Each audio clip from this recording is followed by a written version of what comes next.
Lamentablemente, hoy no es un día para reflexionar, hoy no es un día para analizar, hoy no es un día para hacer una introducción como la que siempre solemos hacer en este programa. Hoy es un día para rebelarse, hoy es un día para tomar acción y hoy es un día para protestar. Mi nombre es Juan Alfredo Amil, también conocido como el demonio interior, y esto es el Gran Podcastinador.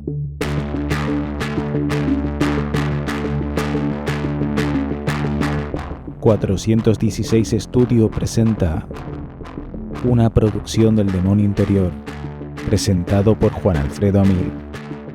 Sean bienvenidas y bienvenidos a su lugar seguro, a su sitio de confort. Un espacio en donde la cultura es moneda de cambio para fantasear y, por supuesto, para procrastinar. El Gran Podcastinador, un podcast del demonio interior.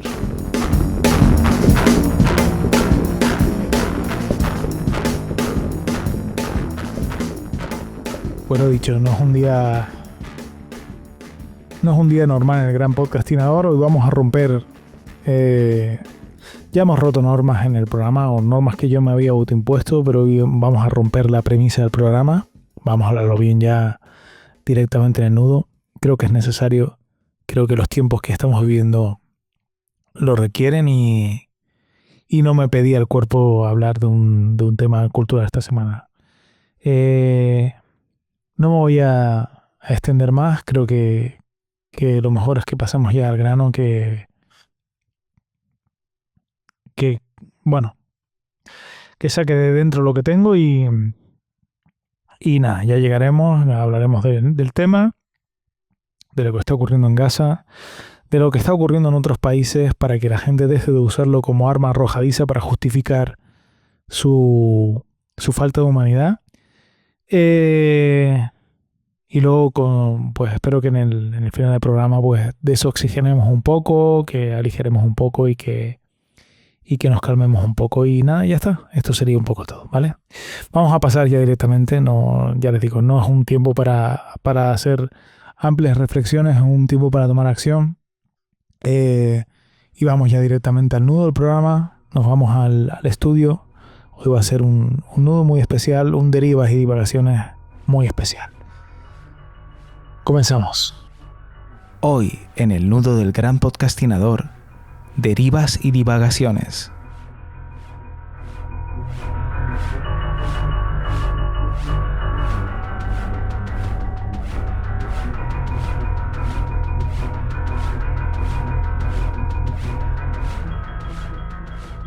Bueno, hoy va a ser un nudo especial. Hoy tenemos nueva entrega de la sección derivas y divagaciones, pero va a ser un programa distinto.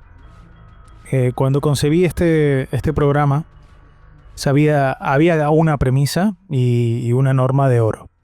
La premisa era que el podcast iría enfocado exclusivamente en la cultura como producto de consumo y que el nudo iría dedicado exclusivamente a temas de cultura en los que quisiera profundizar. Y la norma de oro que me autoimpuse es que, aunque hablara de actualidad, siempre lo hacemos en la parte final del programa, en el desenlace, para los que vengan nuevos, para los que nos estén escuchando de nuevas. La norma que me autoimpuse era que nunca me metería en política. Hasta ahora solo había roto la norma de oro, para mí por razones que ya he explicado y que no voy a repetir ahora porque enseguida vamos a profundizar en ello, y lo que está pasando en Gaza es importante y merecía que se rompiera la norma. Pero la premisa, el tema central, el leitmotiv del Gran Podcastinador seguía siendo hablar de cultura, aunque en momentos determinados mencionáramos el genocidio que estamos viviendo. Es decir, la primera premisa, seguía intacta hasta hoy. Hoy voy a romper la premisa del programa. Por primera vez en la joven historia del Gran Podcastinador, vamos a dedicar un programa entero a un asunto político. Por primera vez el tema central, el nudo del programa, no tratará de un tema de cultura. Vamos a hablar de Gaza, vamos a hablar de otros países en conflicto, vamos a hablar de la flotilla Global Summit y vamos a reflexionar, vamos a divagar y vamos a podcastinar sobre un tema que no merece procrastinación alguna. El exterminio de personas humanas, el genocidio y en particular el genocidio del pueblo palestino. La causa por la que voy a dedicar todo el capítulo a un asunto sin duda sociopolítico en un programa de cultura es porque considero que si no hacemos algo para parar esta situación, el día de mañana no habrá cultura de la que podamos hablar. No habrá cultura que podamos defender. Porque el mundo que se nos está quedando da mucho miedo.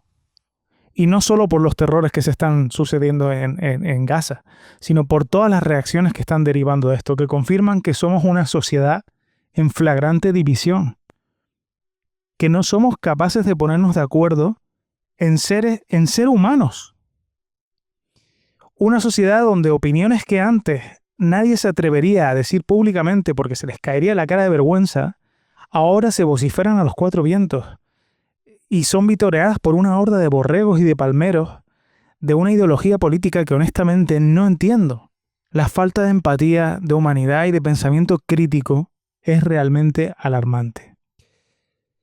Y me da igual de qué ideología seas, de verdad, escúchame. Una cosa es ser conservador y otra cosa es ser gilipollas.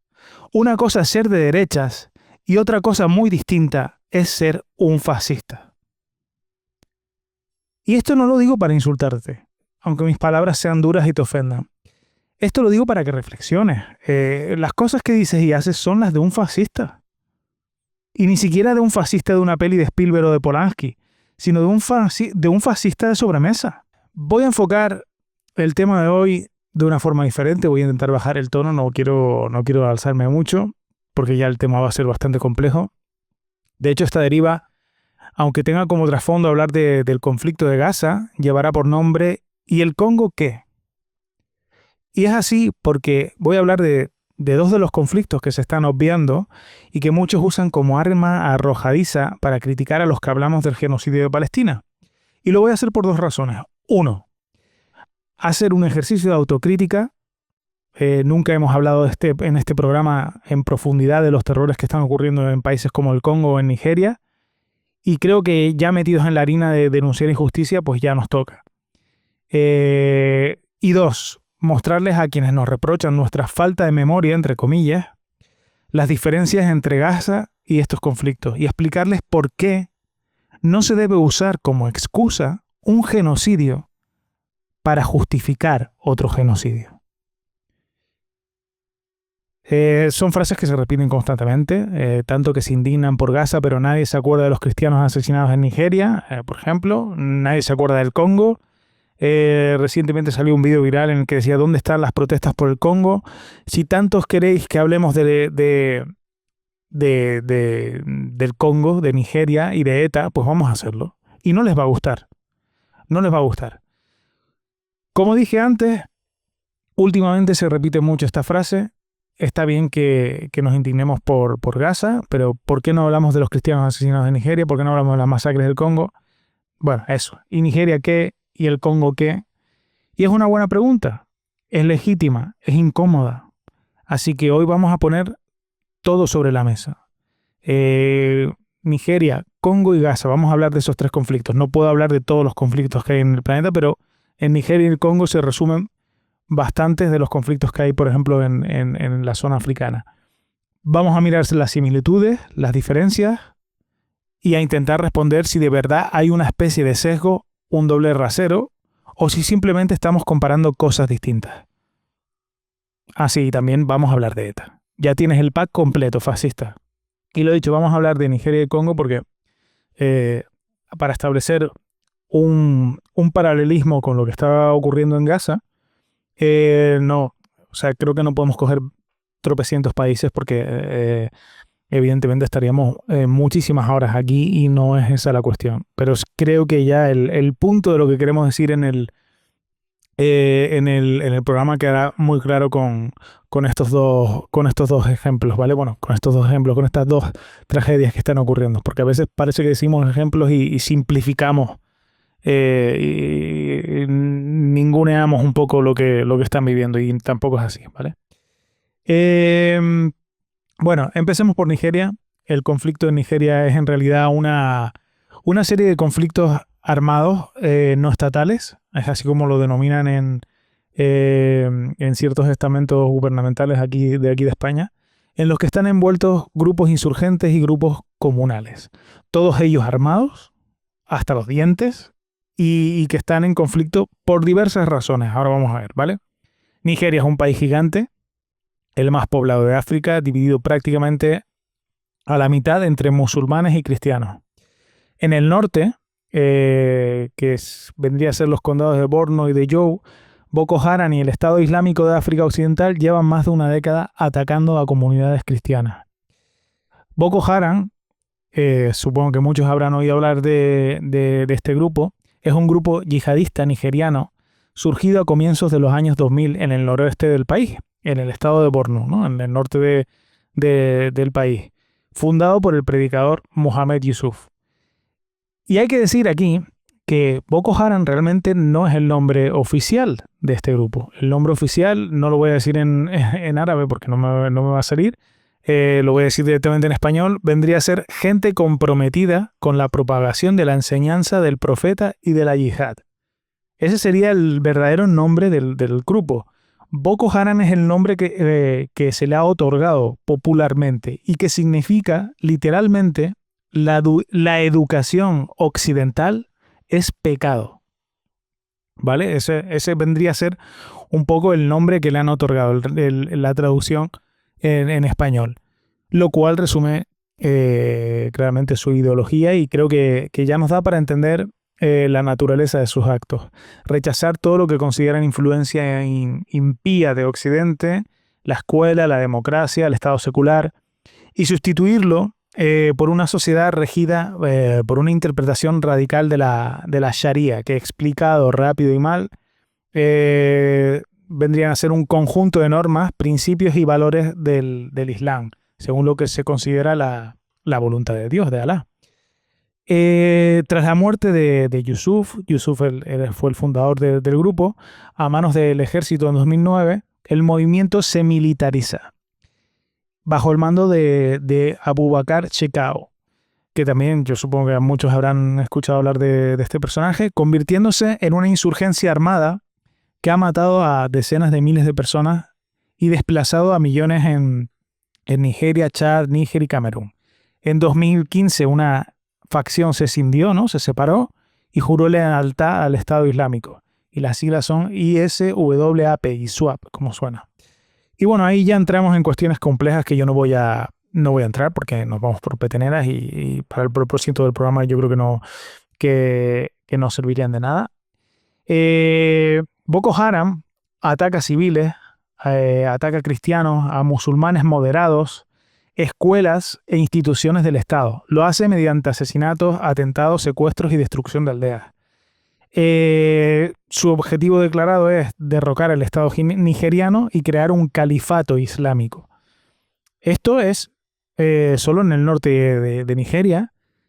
Evidentemente hay un claro componente anticristiano en esta cuestión, pero hay que decir que Boko Haram no distingue a la hora de cuando va arrasando aldeas o cuando va secuestrando a gente para obligarlos a niños, para obligarlos a guerrear con ellos, o cuando viola a mujeres y las explota, no mira si es cristiano o musulmana, lo que mira es lo que a ellos les interesa en aldeas determinadas. Entonces hay que aclarar esto, o sea, hay un componente claramente religioso, pero estos no distinguen entre una cosa y otra, es simplemente lo que quieren es el poder y lo quieren por la fuerza. Es así de claro.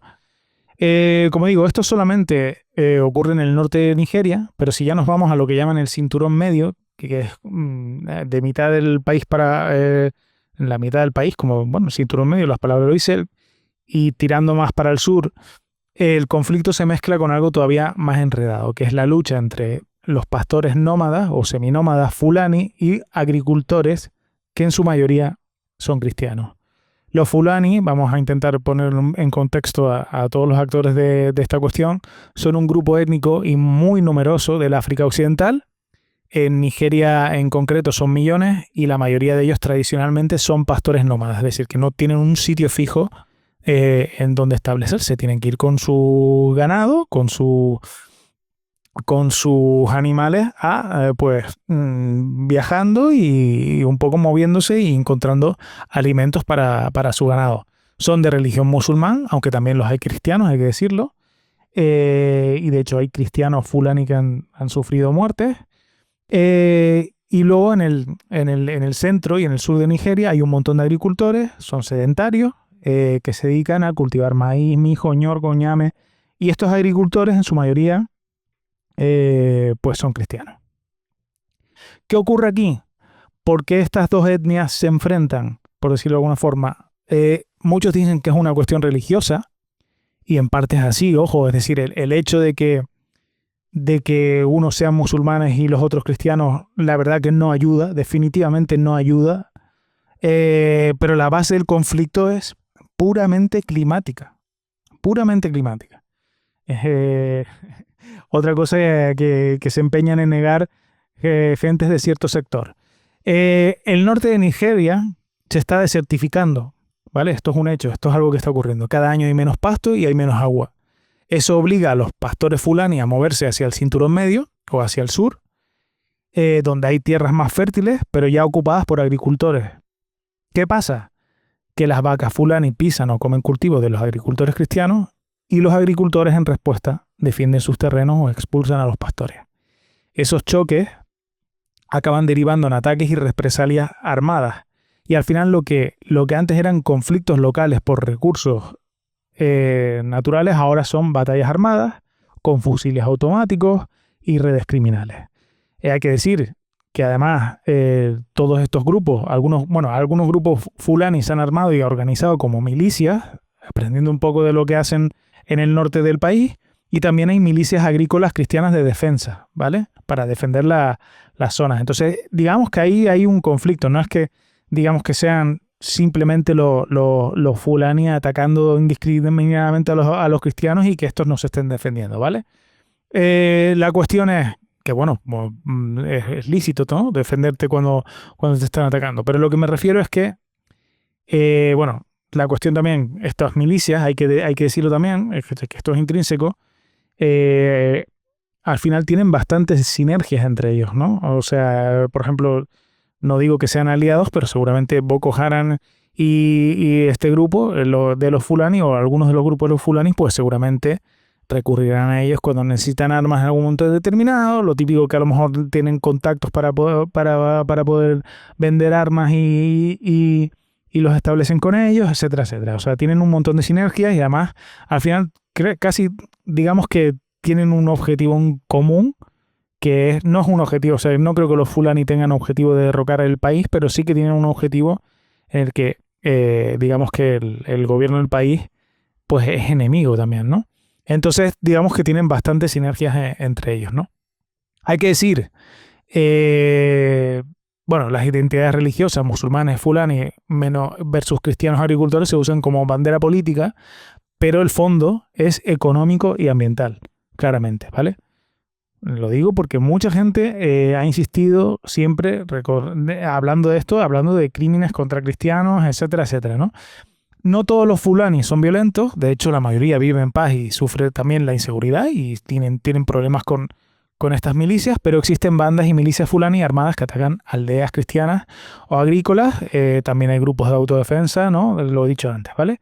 ¿Qué significa eso en la práctica? Significa que hay aldeas atacadas de noche por parte de los fulani, significa que hay iglesias incendiadas, significa que hay sacerdotes secuestrados y si sumamos las víctimas al final, si hacemos de todo, de Boko Haram, de las milicias fulani y de diversas bandas criminales, porque hay que decir que a todo esto, por si fuera poco, para aderezarlo, para alinear todo ese caldo de cultivo, también hay un crimen organizado bastante poderoso en todo lo que es el país.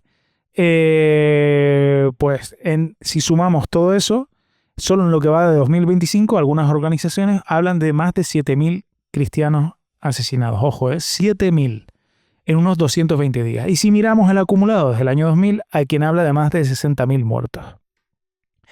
Pero cuidado, no todo el mundo acepta esas cifras. Algunos investigadores señalan que los números pueden estar inflados o que hay víctimas musulmanas invisibilizadas. Aún así nadie discute la realidad.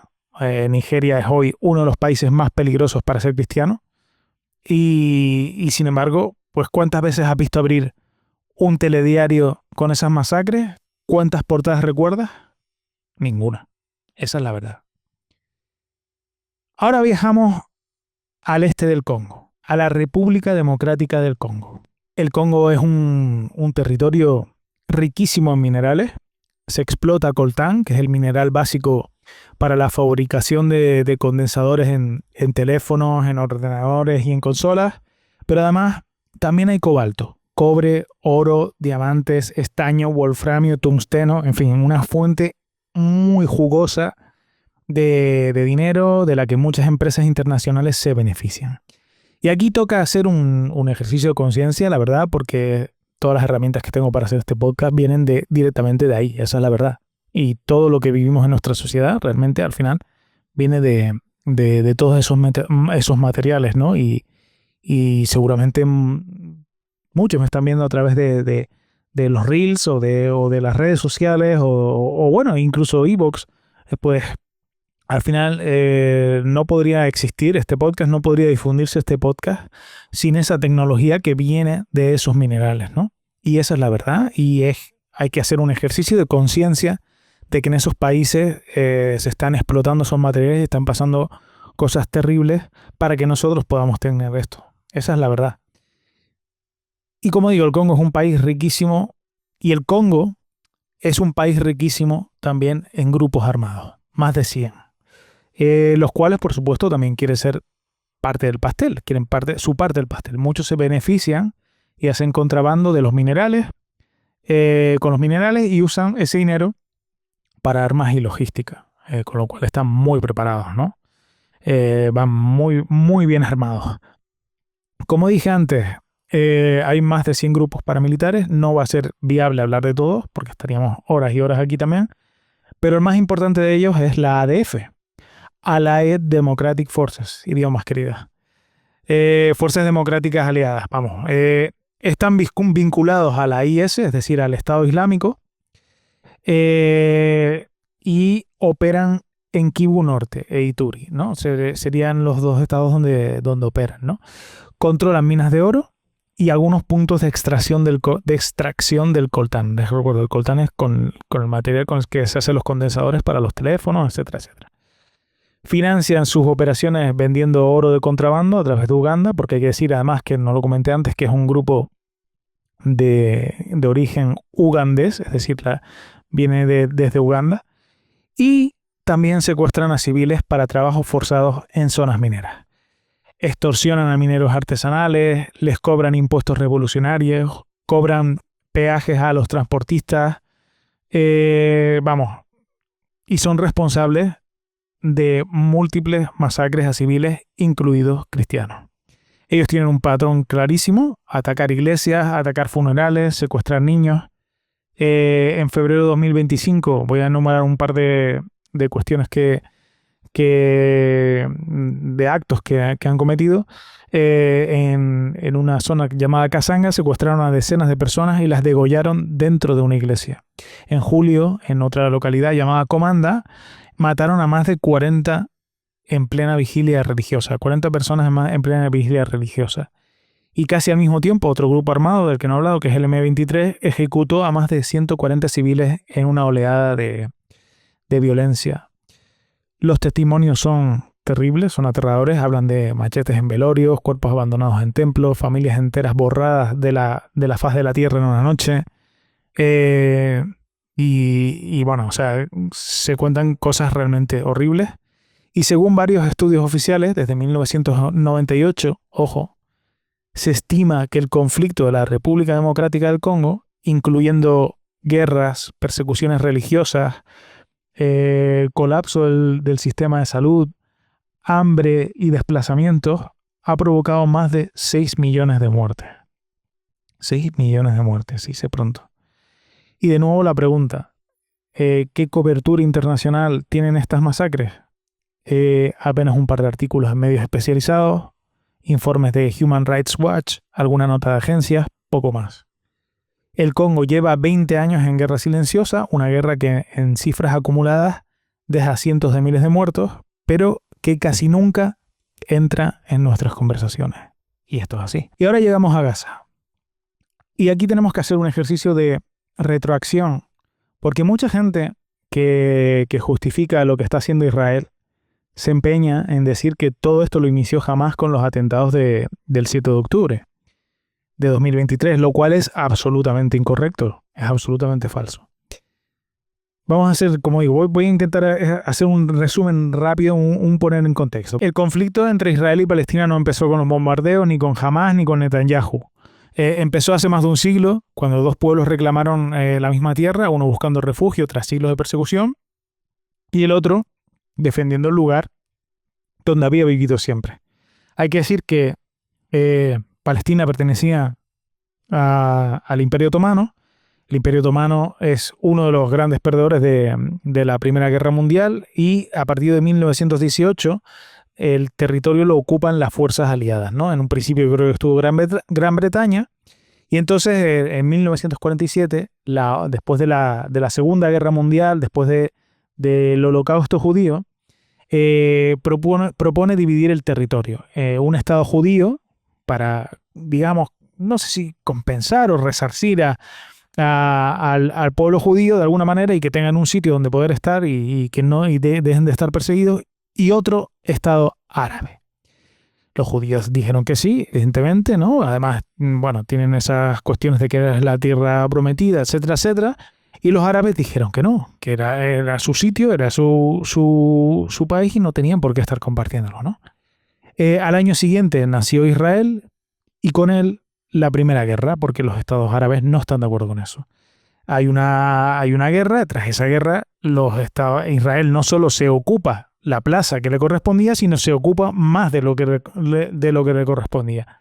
700.000 palestinos fueron expulsados o huyeron, es lo que se conoce como la Nakba, la catástrofe fundacional, y desde entonces Israel y los países árabes libraron varias guerras durante varios años, creo que tengo datos aquí, 1948, 67 y 73, Israel ganó todas, porque, bueno, es que Israel tiene un ejército de los mejores del mundo, están súper preparados y con una potencia y con unos recursos increíbles. Y con cada victoria amplió su territorio.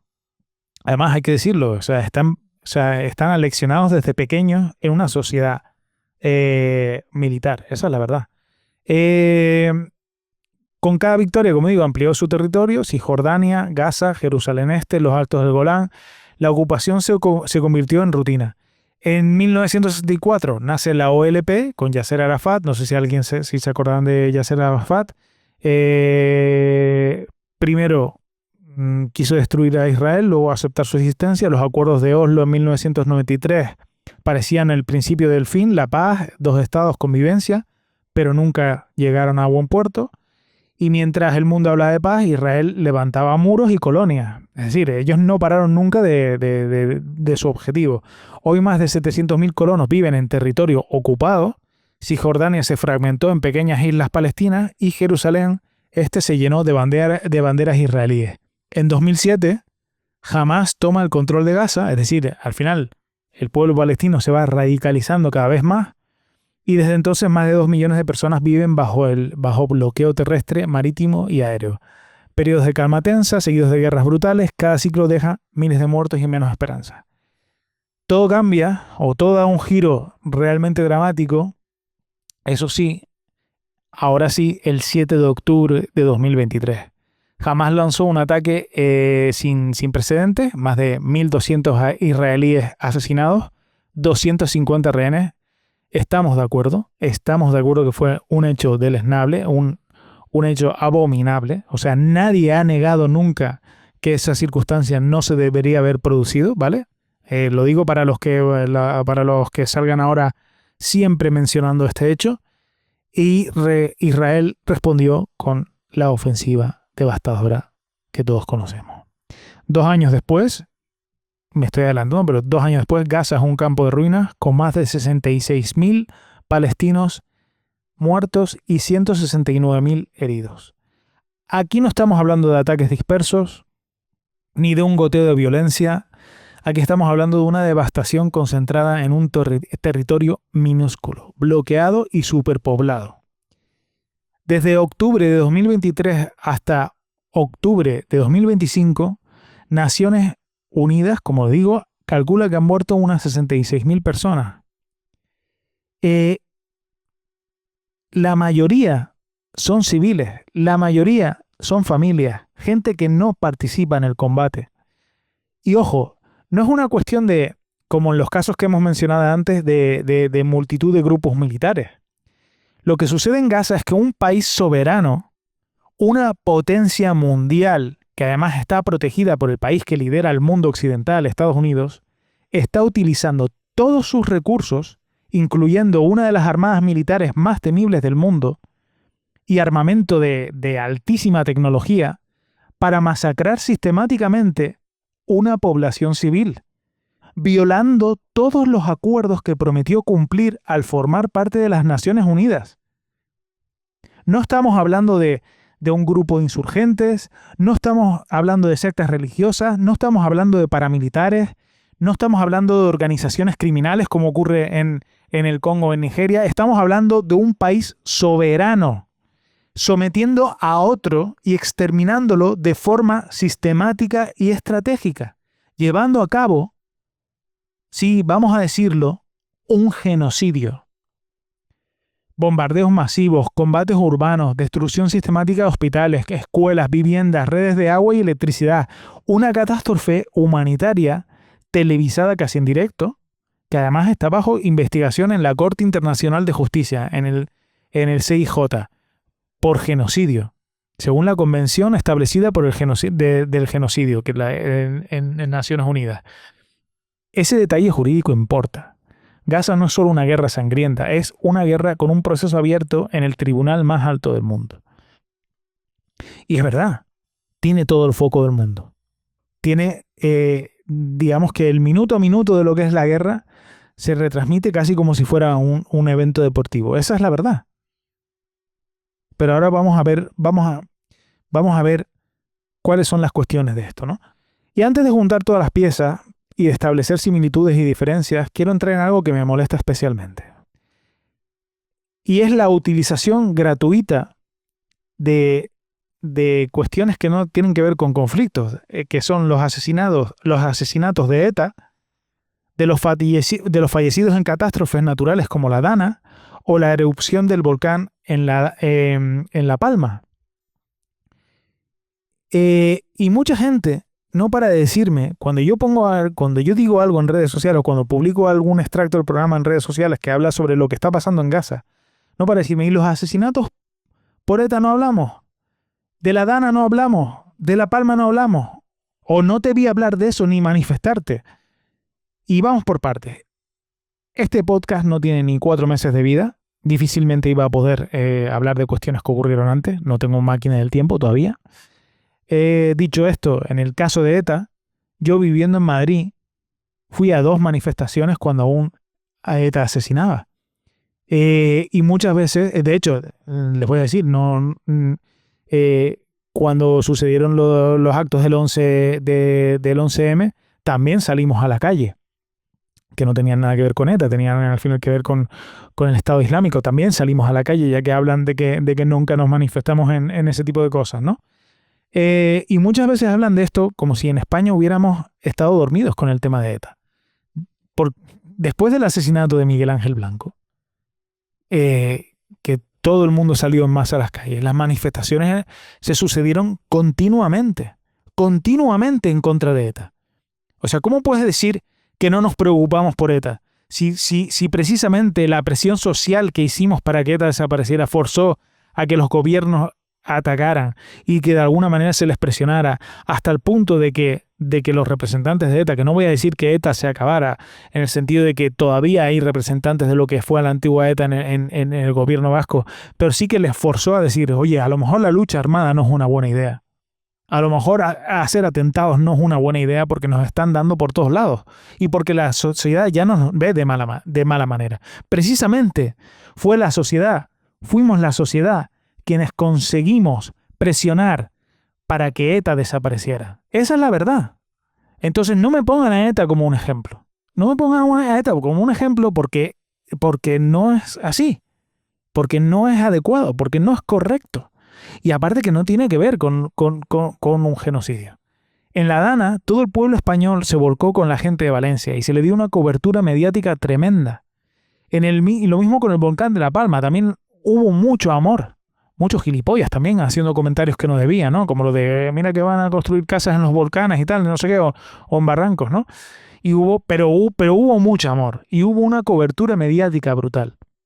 Entonces no entiendo esa comparación, no entiendo por qué no puedo estar preocupado por ETA o preocupado por lo que ocurre en la Dana o en el volcán de La Palma y no puedo denunciar al mismo tiempo un genocidio. No lo entiendo, me parece de estúpido, me parece de gilipollas eso. Esos 3 casos que acabo de mencionar fueron terribles porque murió mucha gente y por eso usarlos como excusa para justificar que estés a favor de un genocidio es como mínimo bastante cínico. Y ahora sí, pongamos las piezas juntas. Vamos a establecer todas las piezas del puzzle que hemos establecido hoy en esta divagaciones.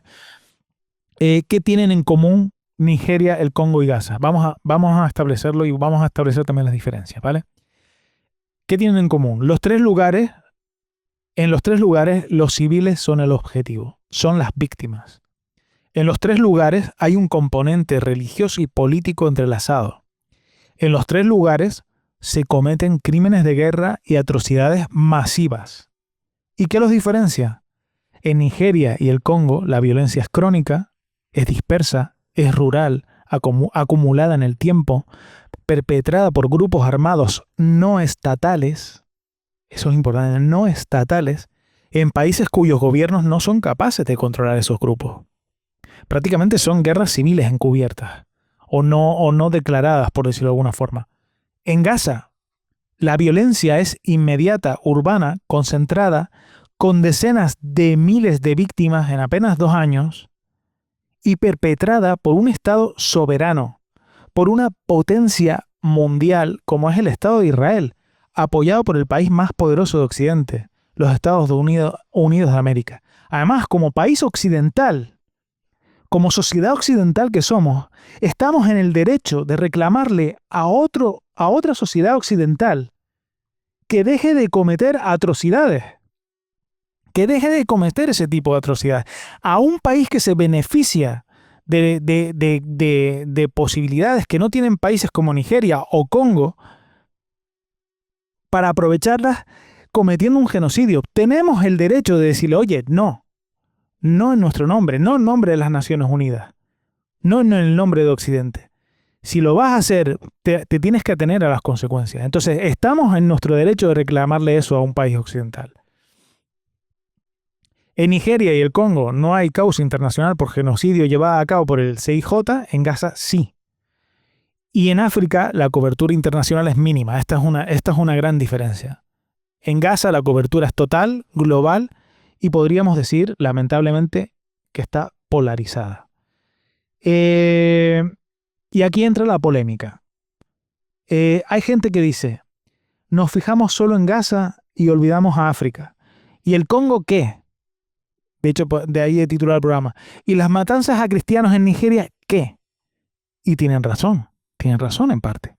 África está infracubierta, sus guerras, sus masacres, su dolor rara vez importa en Occidente. Hay menos corresponsales, menos cámaras, menos interés político.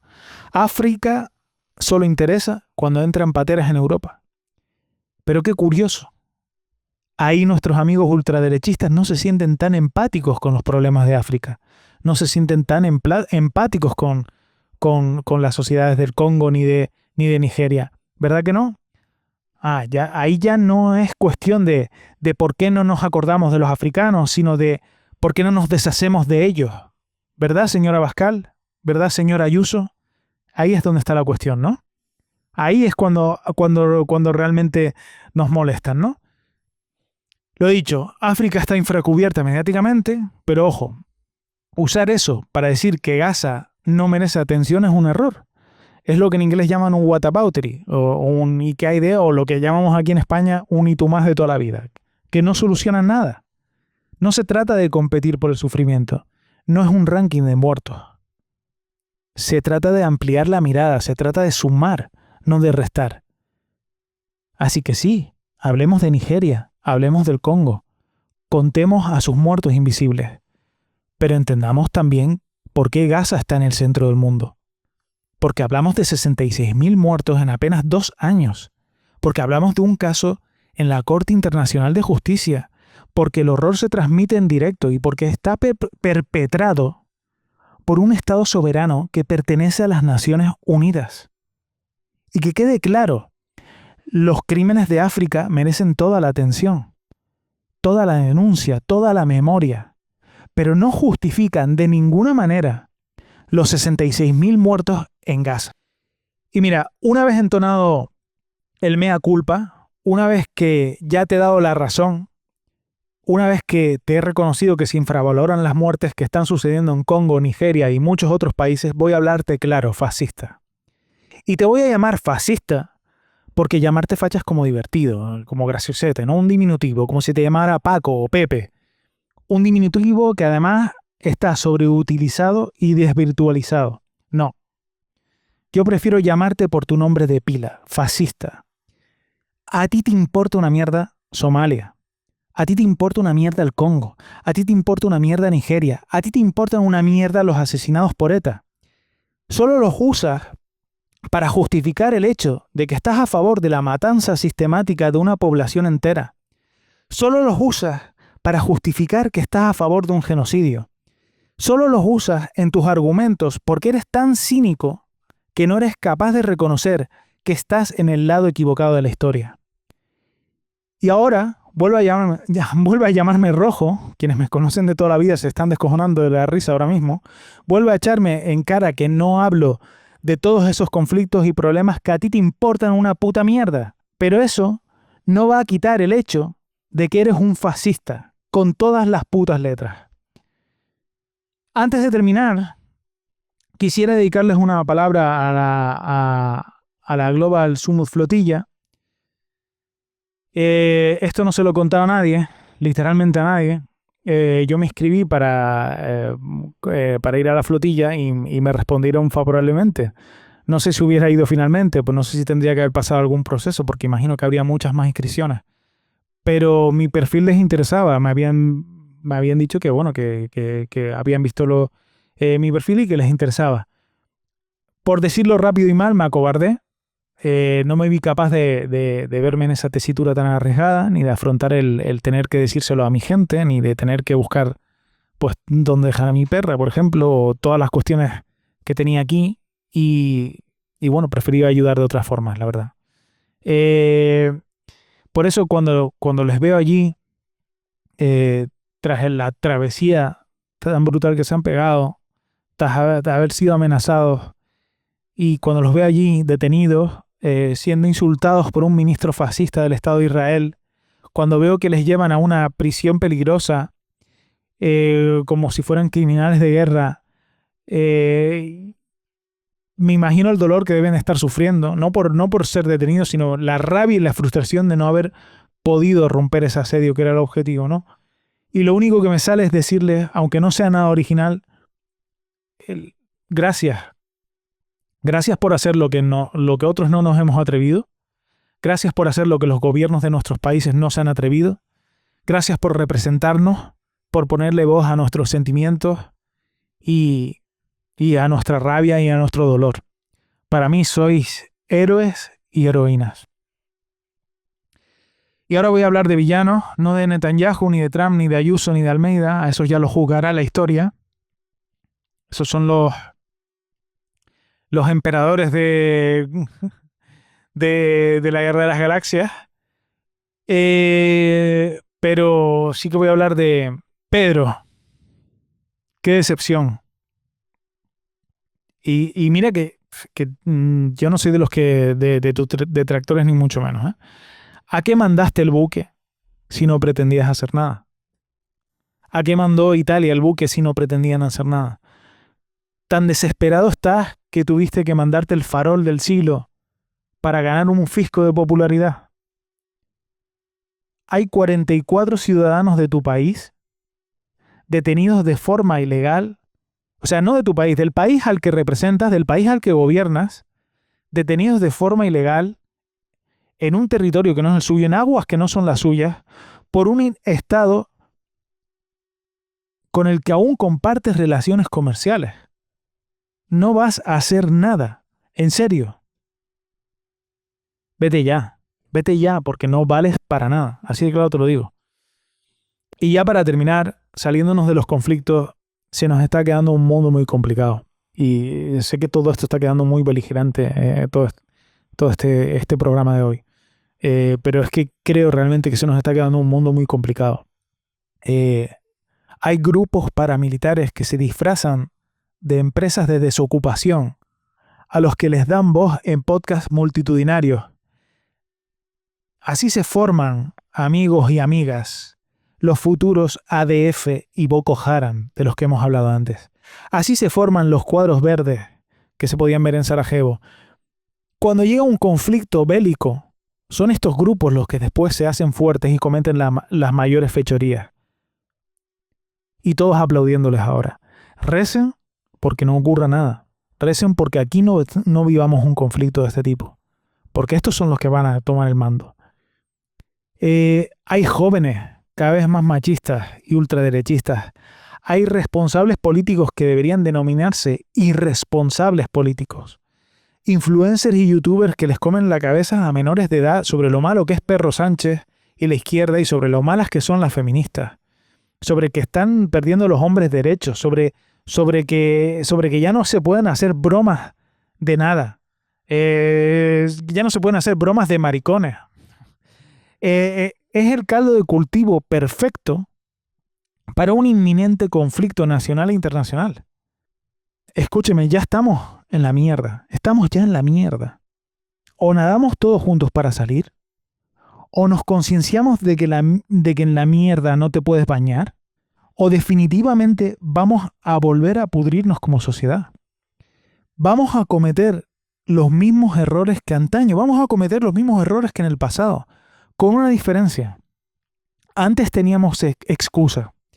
Antes éramos analfabetos liderados por gente poderosa. En la mayoría éramos analfabetos, en su mayoría. Hoy somos la sociedad más educada de todos los tiempos. Tenemos a nuestro alcance más conocimiento que nunca, a golpe de clic. En este teléfono hay más conocimiento que 1000 bibliotecas. ¿Vale? En este teléfono cualquiera puede acceder a todo el conocimiento del mundo con este teléfono. Y sin embargo, lo estamos usando para crear más ignorancia y para crear más analfabetismo. Vamos a volver a ser una sociedad penosa, una sociedad dominada por poderosos. Siempre lo hemos sido, pero vamos a ser una sociedad de nuevo, casi pseudo-feudalista. Y esta vez no tenemos excusa. No tenemos excusa. Así que les pido por favor que recapaciten. Y sin más, siento que quede tan abrupto, pero nos vamos ya a la cocina. Nos vamos al desenlace del programa.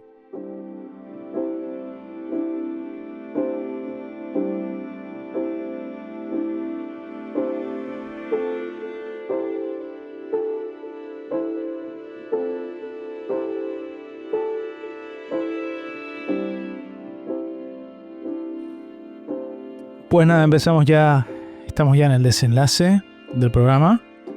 Vamos a intentar aligerar un poco el programa, un poco en esta fase final. Ya el resto ha sido bastante denso, bastante intenso. Y me he sentido pues bastante airado, bastante severo. Y necesito aligerarme un poco. Como siempre tengo ruidos de fondo a tutiplén. Aquí creo que no los van a notar ustedes. Espero que tampoco lo noten en la calidad del sonido.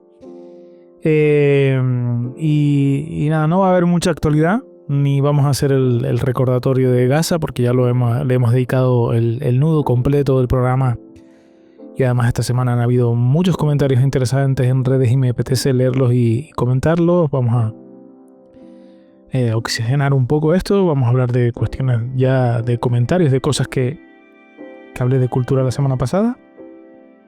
Y nada, quiero, a ver, de hecho, bueno, es que ni siquiera voy a leer los comentarios que me digan de las que me han puesto las publicaciones de los reels que hablan de Gaza, porque evidentemente son los que más comentarios tienen, pero no me apetece leerlos. Ya, bueno, ya lo comentaré un poco más adelante, pero no me apetece, la verdad. ¿Por qué he decidido hacer el tema esta deriva y divagación y el Congo qué? Vale, pues, a ver, primero tras el secuestro de la flotilla, no me pedía el cuerpo hablar de algo que no fuera este tema, la verdad. Que no fuera hablar de Gaza, lo tengo que decir claro, porque bueno, lo comentaba antes en el nudo. Creo que estamos en un punto en el que no vamos a tener cultura que defender. Creo que se está creando un mundo en el que vamos a tener problemas muy serios, ¿eh? Y no quiero repetirme con esto, pero creo que es así, honestamente.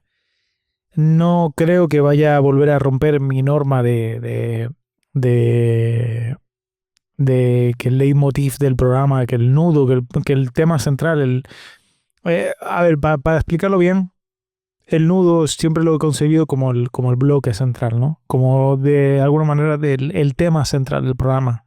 Aunque después hablemos de actualidad al final, aunque al final creo que esta parte final siempre ha sido muy disgregante, muy pues bueno, de comentar las cosas. De hecho, no tengo un guión establecido. Normalmente hay veces sí que hay cosas que anoto que quiero decir en un momento determinado porque me parece que son importantes decirlas, pero no suele ser más bien una escaleta. Sin embargo, los nudos de los programas suelen ir guionizados porque son programas que llevan cierta documentación. El de hoy la verdad que ha sido complicado y más porque no tenía mucho tiempo como ni tampoco quería volverme loco porque es un tema, es absolutamente off topic de lo que es el nudo del programa, de lo que es la temática del programa, y no me quería volver loco en ese sentido.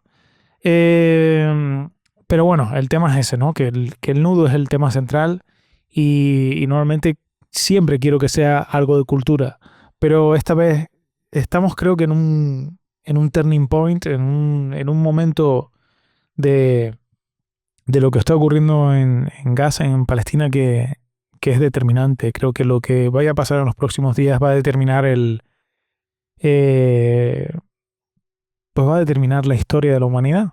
Es así, ya lo está determinando, pero lo que vaya a pasar en estos días va a ser el elemento clave de cómo se va a configurar la humanidad a partir de ese momento.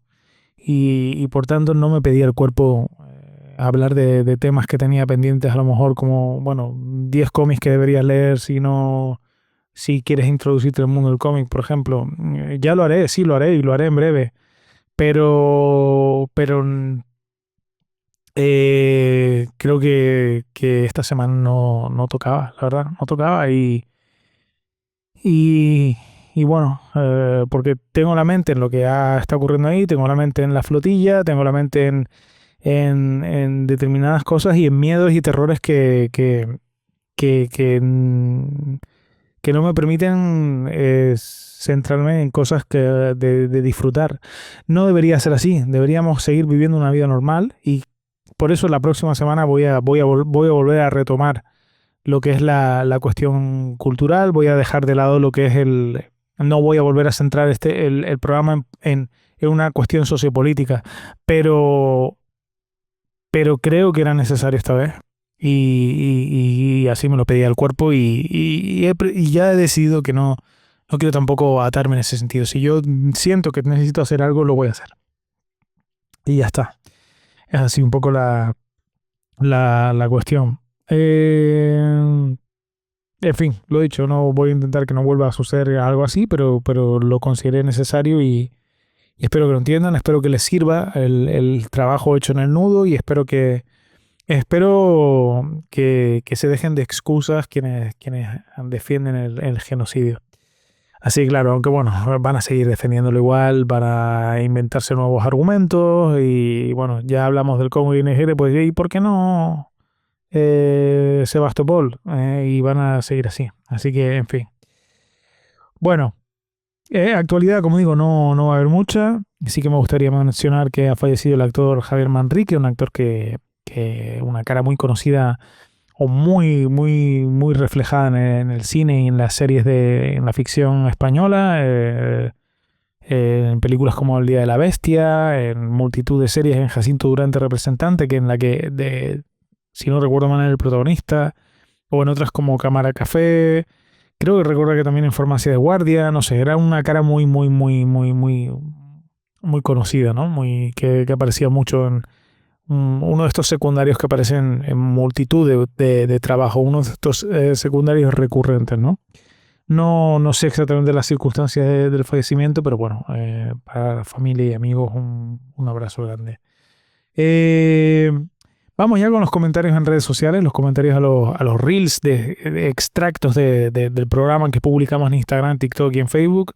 También en vídeos que publicamos en YouTube, de extractos también del programa. Sigue volviéndome loquísimo la diferencia que hay sobre entre cómo funciona un reel en una red y cómo funciona en otra.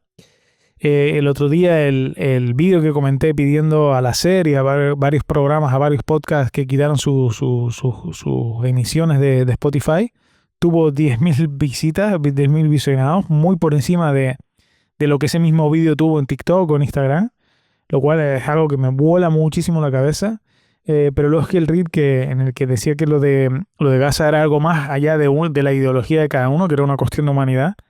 En los primeros días en TikTok no tuvo mucha repercusión, pero ahora mismo va por 7.500 visitas, visionados, 500 comentarios, que es una auténtica salvajada, y 500 likes, y casi 500 likes. Y bueno, no voy a leer los comentarios de los reels en los que hablo de Gaza. Como dije antes, quiero aligerar un poco el programa y no me apetece alterarme porque además hay mucho imbécil ahí comentando. Sí que me parece muy triste que sean los comentarios más los comentarios a favor del genocidio que en contra, a favor de Israel que a favor de Palestina. Porque, a ver, si suma comentarios más likes, está claro que hay más gente apoyando a Palestina, ¿vale? Pero veo una tendencia a que se manifiesten más abiertamente los que apoyan a Israel. Y esto es porque ya no les da vergüenza. Ya no les da vergüenza. Antes estaban calladitos porque les daba vergüenza que todo el mundo viéramos los fascistas que eran. Pero ahora mismo ya no les da vergüenza.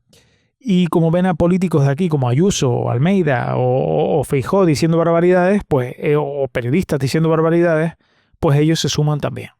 Como Mariló Montero, por ejemplo, ¿no? Pues ya les dará vergüenza o ya mentirán sobre lo que pensaban en el futuro. Todos esos hipócritas, porque ya dirán otra cosa seguramente de la barbaridad que fue esto y tal y no sé qué, y en su día pues estaban a favor, seguramente. Y bueno, me gustaría pedirles a los que apoyan a Palestina que no se callen, que no se conformen con el like, que se nos oiga tanto o más como a los que enaltecen el odio y el dolor. No les dejemos ganar, amigos, o sea, no les dejemos ganar, amigos, amigas y amigues. No les dejemos ganar, por favor. Vamos a ponerlo, vamos a demostrar que somos más los que tenemos empatía y los que tenemos humanidad que los cínicos y las cínicas que no la tienen. Así de claro. Bueno, ahora sí vamos a leer los comentarios antes de que me vuelva a alterar, que ya iba. Bueno, Mila siempre la primera, me pone en el... Siempre la primera. Me pone en el vídeo de la promo del anterior capítulo y también en los comentarios de YouTube un comentario muy similar. Me pone: la evolución de Broncano ha sido espectacular. Piano, como que no sabía lo que hacía y ahora se come el mundo. Su mecánica funciona y engancha, es verdad. Totalmente, es verdad. Parecía que... Fíjate tú, yo el otro día elaborando el programa del Late Night me di cuenta de que Broncano ya era un colaborador en la época de Eva H.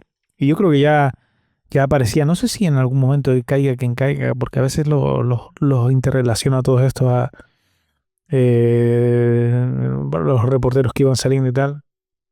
Pero creo que andaba por ahí.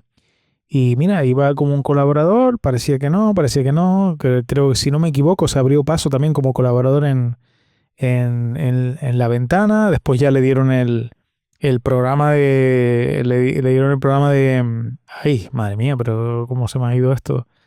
De La Vida Moderna, que en un principio era una colaboración que tenía con Ignatius y con Keke, que a priori iba a ser semanal, porque hay que recordar que Loma y LOL era como una línea de programas cómicos que tenía la SER a determinada hora de la noche, en la que iban a aparecer varios, ¿no?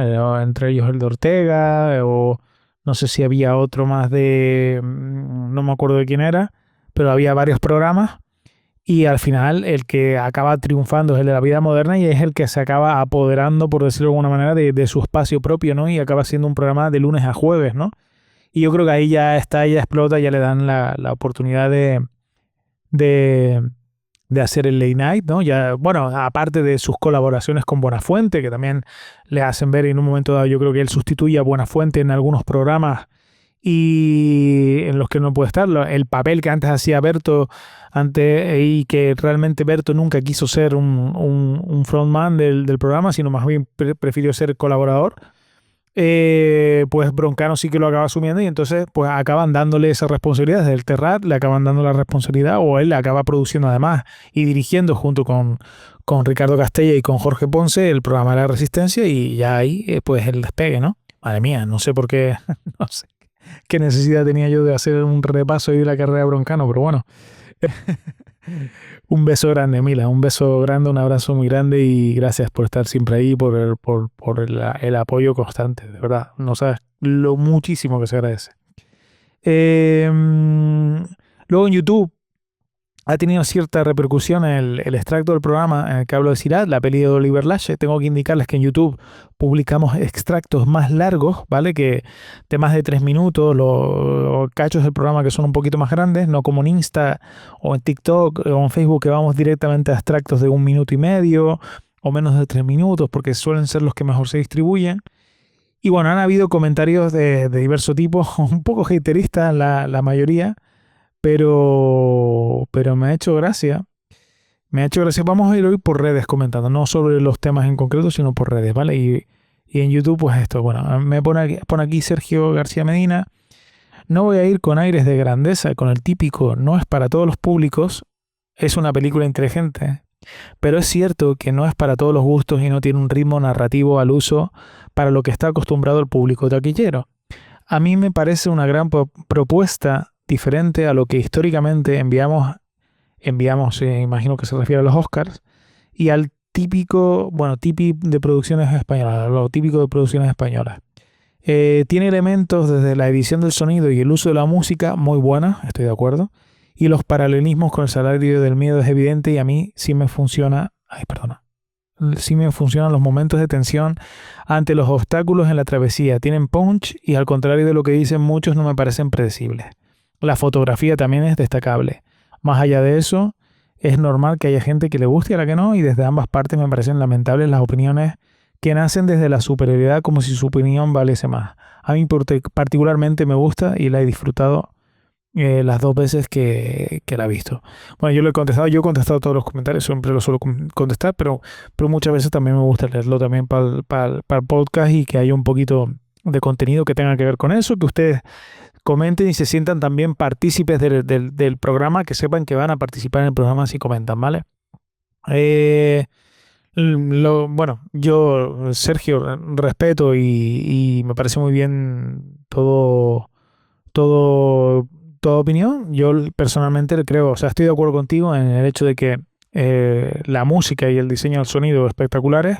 Para mí la fotografía es increíble. Mauro Erce vamos, es uno de los mejores directores de fotografía que hay en el mundo ahora mismo, eso sin duda, y la fotografía es tremenda de esta película.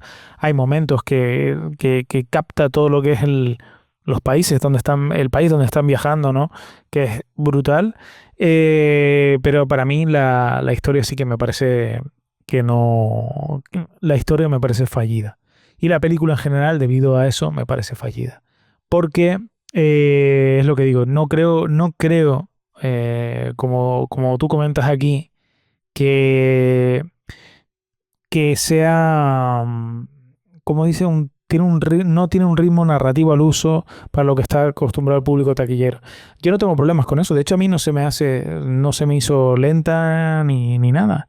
Mi problema es con cuestiones narrativas que yo creo que son erróneas y que vienen o sea, juega con las normas tradicionales, juega con las normas de lo que es una historia tradicional de Hollywood o de Joseph Campbell o de quien quieras mirar. Juega con esas normas. Si no jugara con esas normas, si de verdad fuera una película ambiental y experiencial como nos intenta vender, yo la defendía a muerte. Y de hecho, para mí, sus anteriores películas me gustaron bastante. Aunque ya, por ejemplo, en Okearde ya se veía que eludía recurrir a ciertas cuestiones narrativas o a ciertas cuestiones dramáticas o a ciertas cuestiones de desarrollo y de puesta en escena del drama para no caer en esos errores. Aquí no lo ha hecho y de hecho, para mí los errores más graves son en este sentido.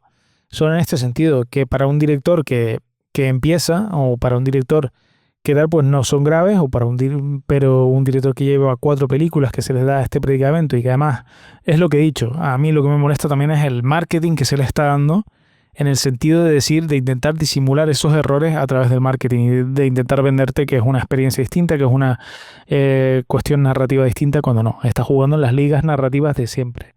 Esa es la verdad. Bueno, pone aquí José Garrido Benítez. Es un poco como el cuento del rey desnudo, muchos supuestos amantes del cine underground, entre comillas, que no se atreven a decir que es una basura por miedo a perder esa etiqueta de intelectuales. La película es mala de narices, a nivel ritmo está muy mal construida, es imposible conectar con la trama o con los personajes. La fotografía es interesante, pero no me podéis negar que en cierto punto se siente monótona.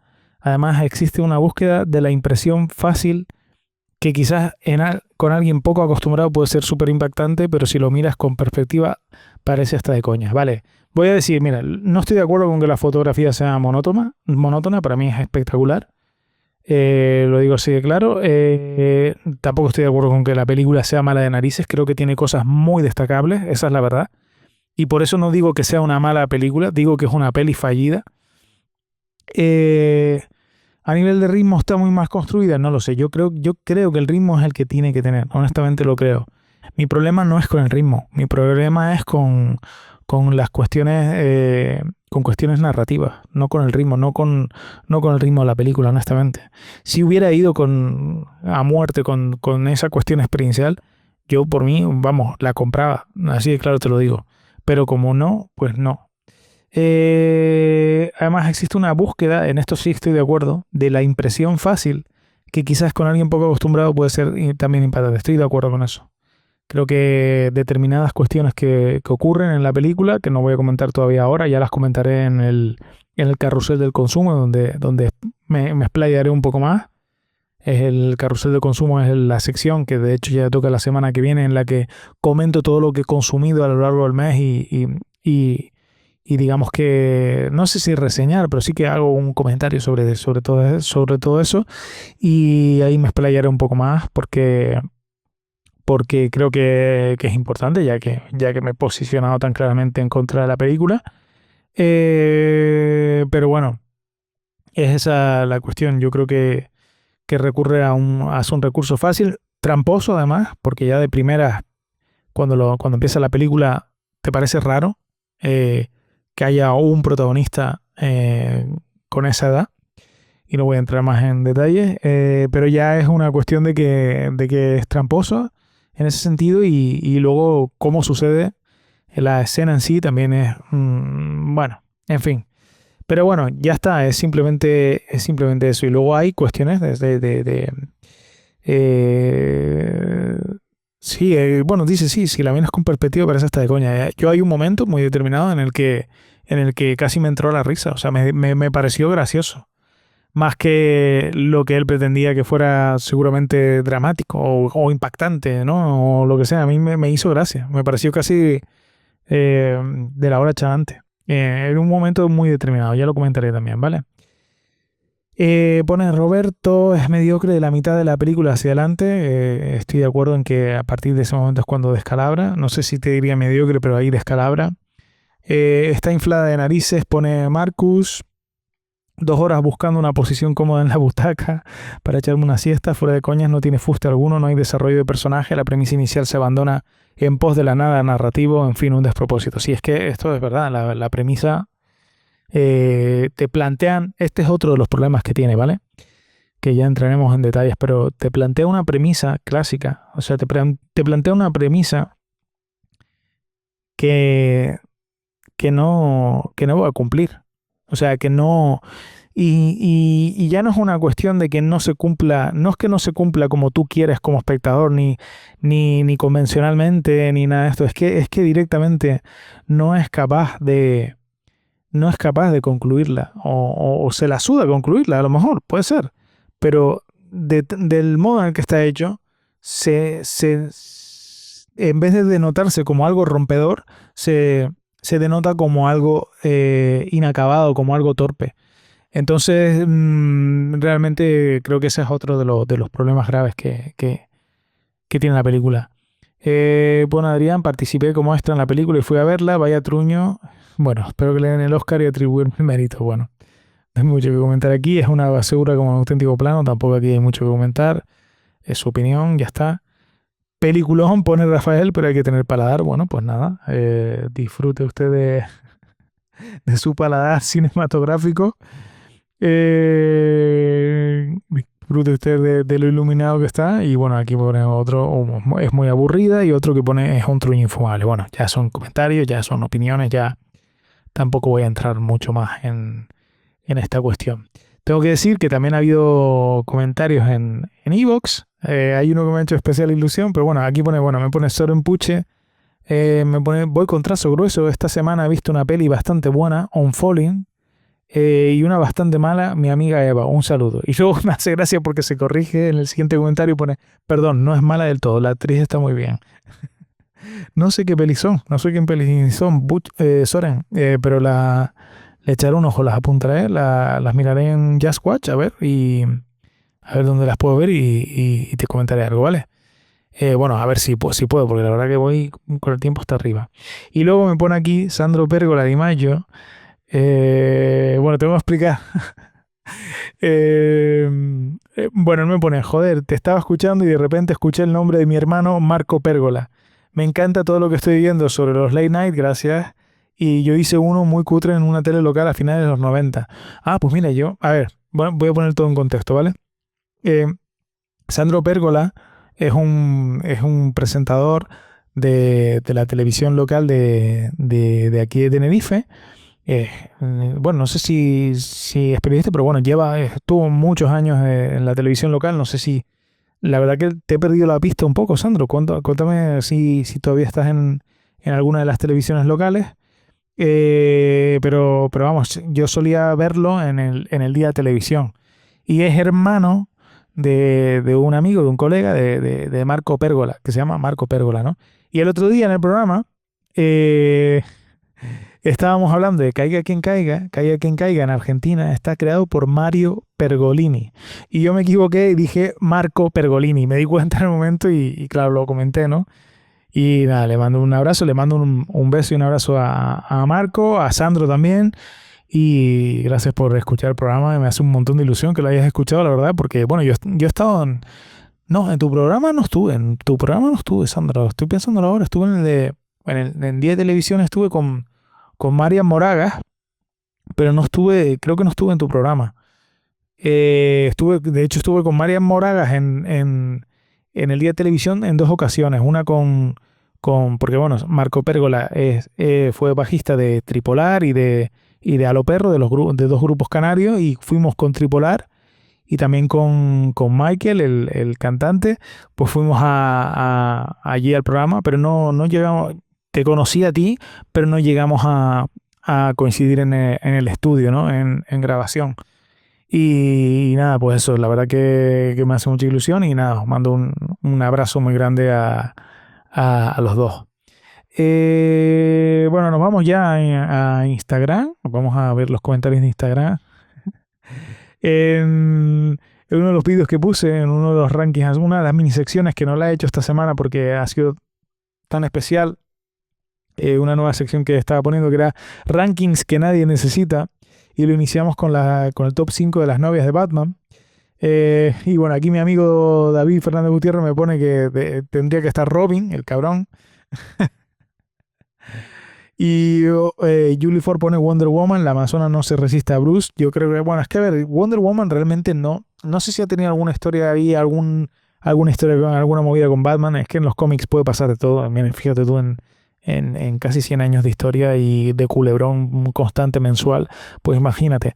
Pero realmente no se puede decir. De hecho, yo diría que Wonder Woman está casi más relacionada con Superman, donde sí que ha habido como ese tejemaneje, como esa competencia, esos celos de Lois muchas veces por el hecho de que Wonder Woman podía ser una posibilidad de que estuviera con Superman, pero realmente con Batman ha habido alguna cosa. Yo estoy recordando una historia de Tom King donde hay como una especie de momento en el que hubo una cierta tentación por parte de Batman, dado que es una historia en la que se supone que viven en un mundo paralelo donde viven un montón de eras luchando juntos, que es un poco homenaje / plagio de una historia de Superman guionizada por... Ay, te lo voy a decir... no me acuerdo ahora, pero una historia de Superman muy similar en la que también aparecía Wonder Woman. Y luego, pues bueno, no sé, en fin, no creo que merezca estar ni entre las 10 primeras, honestamente. Me pone otro, en plan, en el mismo comentario antes, Midnight Queen me pone Joker, que debería ser como entrar en el top 5, no lo sé. Y luego Paula dice Catwoman de lejos. Esto es la opinión general, más o menos. O sea, que todo el mundo piensa que es Catwoman la novia oficial de Batman. Yo creo que esto viene siendo de unos años para acá, realmente, ¿eh? Aunque siempre ha sido como un interés amoroso, pero realmente...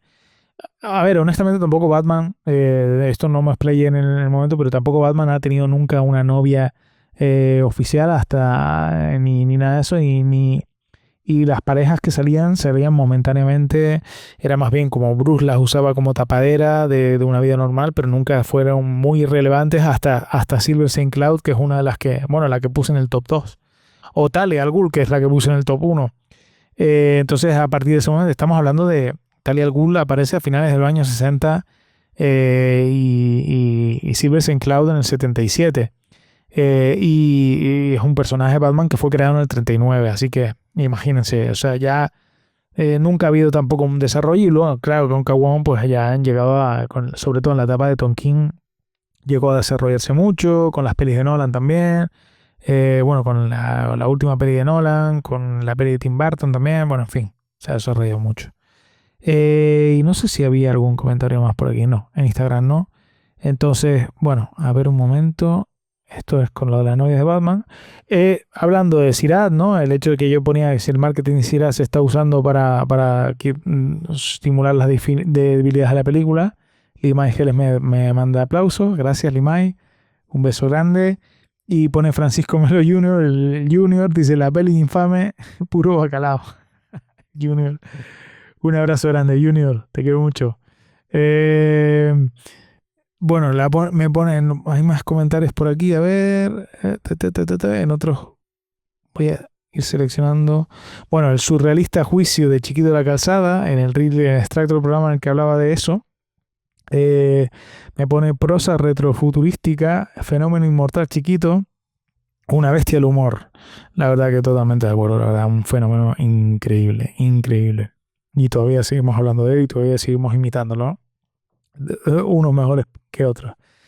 Prosa retrofuturística que habla de libros y de cómics también, de ciencia ficción y de fantasía. Es una cuenta que estoy siguiendo recientemente y se la recomiendo si les gusta ese tipo de contenido. Torres Audiovisual me pone que mal dice Fistri, pecador de la pradera. Le digo, bueno, por eso no quise hacer la imitación porque sabía que me iba a salir mal. Pero bueno, gracias Gus por el apoyo, gracias. Y nada, pasamos a siguientes posts donde haya más comentarios. Bueno, en el que daba las gracias a todo el mundo. Esto puede salir mal, me mandaba corazones. Mila Marcos me mandaba aplausos y corazones. Muchas gracias, chicos, besos grandes. Romasol, bueno, que Romasol además fue de las personas que se puso en contacto conmigo para ayudarte, para ayudarme, te tengo que contestar. Discúlpame porque no, porque andaba muy pillado de tiempo. Y bueno, cuando uno habla, se habla y se expresa y dice cómo se siente, es terapia. Hablar cómo te sientes mejor. Muchas gracias. La verdad que sí, es verdad, totalmente de acuerdo. Eh, y luego, ¿qué más? Bueno, aquí ha habido gente que se ha indignado mucho cuando he explicado los micros. Bueno, Beltrán me ha dicho que ahora todo tiene sentido porque Beltrán fue una de las personas que me lo preguntó. Y luego hay un indocumentado aquí que, bueno, que lo que necesita es terapia. Es terapia urgentemente porque está muy mal de la cabeza y, en fin.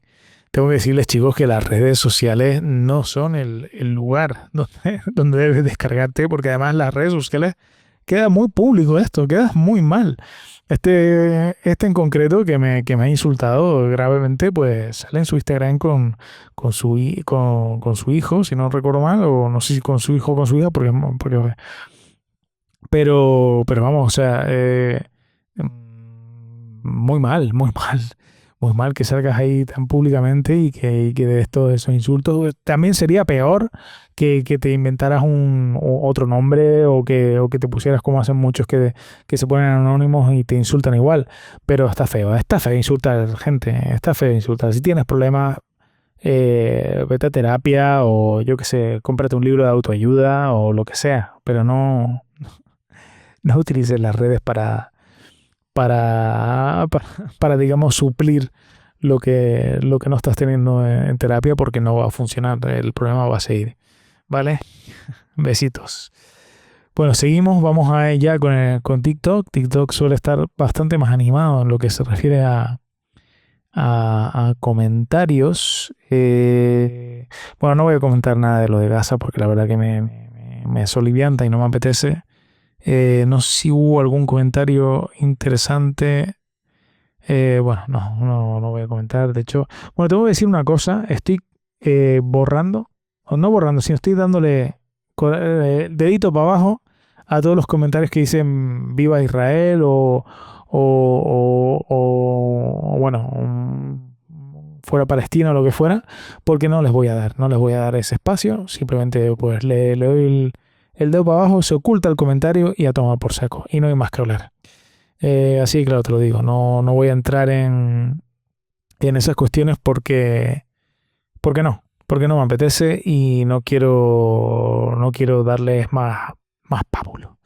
Bueno, TikTok, top 5 novias de Batman, me pone Mila también, aquí dice, aquí el ranking dice Michelle Pfeiffer como Catwoman, bueno, ya estaba como Catwoman, eh, con Michael Keaton, la verdad que tiene una escena espectacular. Hay un momento muy, muy bueno en la peli de Tim Burton en la que ellos coinciden en un viaje, bueno, se han besado ya como Batman y Catwoman y coinciden en un baile y de repente se besan y se dan cuenta de que uno es Batman y el otro es Catwoman de la forma en la que se han besado, que es espectacular.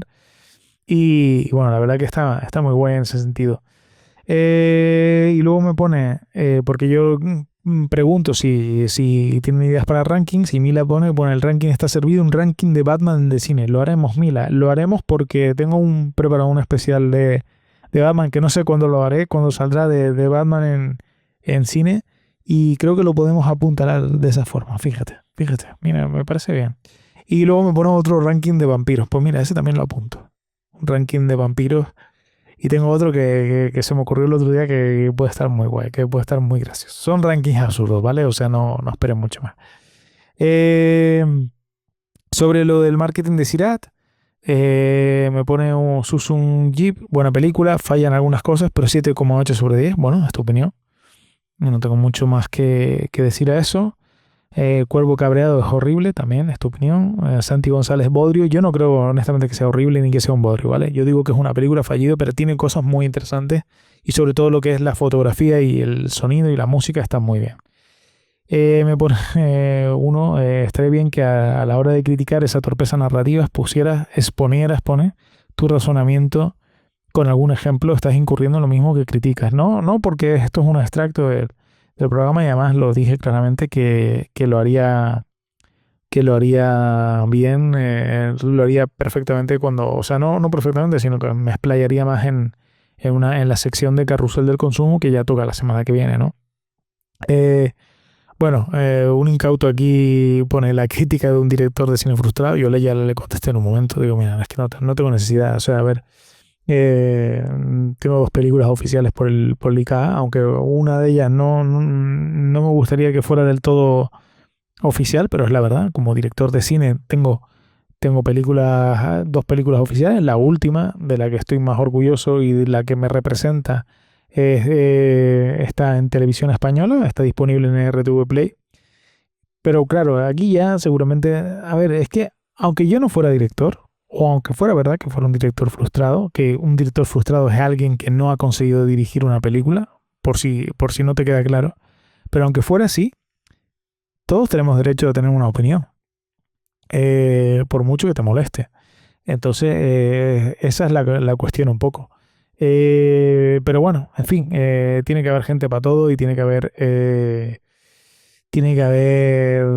Y cuando haces una opinión tan abrupta y tan dura, y bueno, una amiga me estaba comentando por privado que además es un director que está de moda, que en ciertos círculos de cine pues es digamos, el sumum, ¿no?, de todo, pues realmente cuando dices algo en contra, pues te expones a que te ataquen y ya está, y no pasa nada, pues eso.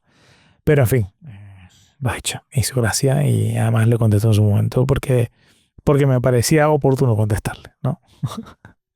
Estás equivocado y ya está. Simplemente, pero me hace gracia, ¿no? Me hace gracia que cuando expones tu opinión de forma que va en contra de lo que te quieren intentar establecer, pues la gente se pone bruta. Bueno, seguimos a ver en un extracto en el que hablo de La Noche se mueve, el programa de Gran Wyoming, que fue el primer late night de la historia de España. Me pone Maribela, no cuaja, porque yo dije que no llegó a cuajar el programa, ¿no? Y dice, no cuaja por política, a Chechu, Gran Wyoming, la derecha le tiene manía, ya le quitaron también el programa de Hombre de Negro. Hombre de Negro, creo que te refieres a Caiga quien caiga, que es verdad que, esto no sé si lo saben, pero Caiga quien caiga, lo quitan porque en un momento determinado Aznar no presiona, pero habla con Berlusconi para que quiten el programa porque le está resultando bastante ofensivo. En un momento dado, Aznar intenta llevarlos a la Moncloa, los intenta agasajar como para que no le ataquen tanto, pero no les funciona y entonces eh, digamos que ya pasa a Berlusconi, que era el dueño de la televisión, el dueño de la cadena, y presiona un poco ahí bueno, no sé si era el dueño en ese momento, pero digamos que presiona a las altas instancias de la cadena para que acaben encargándose al programa, un programa que tenía éxito, ¿eh? Era un programa que los domingos a mediodía dominaba la franja horaria en la que estaba y todo el mundo se sentaba, y yo me recuerdo en casa que nos sentábamos después de comer religiosamente a ver Caiga quien caiga. Y de hecho, bueno, yo estuve en el programa, tuve la suerte de poder ir y la verdad que fue una experiencia increíble, la verdad. Pero vamos, sí, es verdad que la derecha pues ha tenido problemas. De hecho, el Gran Wyoming, después de que lo echaran de Caiga quien caiga, se volvió más radical. Pero yo no sé si en La Noche se mueve fue ese el programa, Maribela, no estoy muy seguro, la verdad, porque fue hace mucho tiempo y yo no estoy muy al tanto de eso, pero creo que no tuvo tanto que ver con eso. Pero bueno. Más comentarios por aquí. Bueno, a relación de lo que hablaba de Sirat, puse que hay opiniones que deberían, de influencers que deberían venir marcadas como publicidad. Hay gente aquí que me aplaude. Me pone Mech, toda la razón, nadie tiene criterio y ha bajado muchísimo los mínimos para que una peli sea pasable. Encontrar buenas pelis ahora cuesta verte 8 o 9 y la gente las pone como buenas. Pues no, hay muchas malísimas, algunas entretenidas y poquísimas buenas. Baja tanto la media que terminas viendo cosas que antes nunca te hubieras planteado. A mí el cine me daba media vida, ya no. Esa emoción se ha perdido. Bueno, yo creo que, a ver, también es verdad que el cine, tal como lo conocíamos, gente, imagino que son las de mi generación, MH o por ahí, pues ya no es ese cine, ya no es así. Esta es la realidad. Tenemos que asumirlo. O sea, ya no, el cine tal como lo conocemos ya no es. Ha cambiado mucho, tanto en los ambientes alternativos como en los ambientes mainstream. Entonces, creo que esta es un poco la problemática que hay. Pero bueno, no sé si yo no me atrevería a decir que hay menos pelis buenas. Lo que sí es verdad que la experiencia es más predecible, sí que es verdad que, oye, ha pasado, evidentemente es un arte que se ha hecho mayor, ya muy pocas cosas nos sorprenden y creo que necesita un revulsivo, un algo, pero que ahora mismo está lejos de llegar porque estamos en una posición en la que estamos muy acomodados los que, por un lado, lo que es el circuito de festivales de un tipo de cine y por otro lado, en el cine de blockbuster a otro tipo de cine. Y por tanto, hasta que no haya una sacudida de algún modo, hay mucha comodidad, hay mucho acomodamiento, hay que decirlo, incluso en películas de cine que dicen ser revulsivas o que dicen ser abruptas o que dicen que están haciendo cosas nuevas, ¿no? Hay mucho acomodamiento. Y hay patrones que se repiten tanto en el cine mainstream como en el cine supuestamente, entre comillas, de autor. Que todos, porque además todos al final están fagocitados por industrias, ya sea por la industria mainstream de Hollywood o por la industria del cine de festivales, que al final es una industria, ya lo expliqué en el programa número 3 del Gran Podcastinador, en el que hablaba de los premios son como el wrestling, que realmente hay una nueva industria en el cine de festivales que es como ultra eh, endogámica y es lo que hay, eso es lo que hay. ¿Qué más comentarios hay por aquí en TikTok? El surrealista juicio de Chiquito de la Calzada en contra de Florentino Fernández. Me pone Luis Miguel Borrás. Al principio no me gustaba y con el tiempo lo llegué a adorar y así sigo. Hay mucha gente que es así, ¿eh? Hay mucha gente que lo ha comentado. Yo lo adoré desde el principio. Hubo un momento que me cansé, la verdad, porque se repetía hasta en la sopa. Pero vamos, absoluto ídolo. Pone Hacho, Ryuichi, hasta tazos de Matutano salieron de Chiquito, ¿verdad?